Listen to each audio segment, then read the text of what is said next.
حضرت سلیمان علیہ السلام کا دربار شان و ہیبت کی علامت تھا۔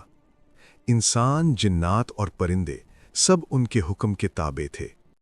ایک دن حضرت سلیمان نے دربار میں بیٹھے ہوئے سب سے سوال کیا، تم میں سے کون ہے جو ملکہ سبا کا تخت میرے پاس لے آئے اس سے پہلے کہ وہ مطیع ہو کر آئیں؟ ایک طاقتور جن بولا، میں اسے آپ کے اٹھنے سے پہلے لے آؤں گا۔ تب دربار میں خاموش بیٹھے ایک شخص نے نگاہ اٹھائی۔ یہ حضرت آصف بن برخیہ تھے، وہ جنہیں کتاب کا علم عطا کیا گیا تھا۔ انہوں نے پرسکون آواز میں کہا، میں اسے آپ کی پلک جھپکنے سے پہلے لے آؤں گا۔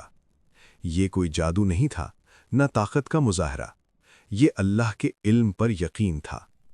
اگلے ہی لمحے فضا بدلی، ہوا ساکن ہو گئی، اور پلک جھپکنے سے بھی پہلے ملکہ سبا کا عظیم تخت حضرت سلیمان کے سامنے موجود تھا۔ دربار میں سناٹا چھا گیا، طاقتور جن حیران رہ گئے۔ حضرت سلیمان نے تخت کو دیکھا اور فوراً کہا، یہ میرے رب کا فضل ہے، تاکہ وہ مجھے آزمائے کہ میں شکر کرتا ہوں یا ناشکری۔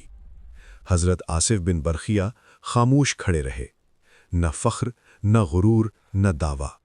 انہوں نے جان لیا تھا کہ اصل طاقت علم، ایمان اور اللہ پر کامل بھروسے میں ہے۔ یہ واقعہ ہمیں سکھاتا ہے کہ اللہ جسے چاہے علم کے ذریعے وہ کام کرا دیتا ہے جو طاقت بھی نہیں کر سکتی، اور جو اللہ کے قریب ہوتا ہے وہ خود کو نمایاں نہیں کرتا، اللہ خود اسے بلند کر دیتا ہے۔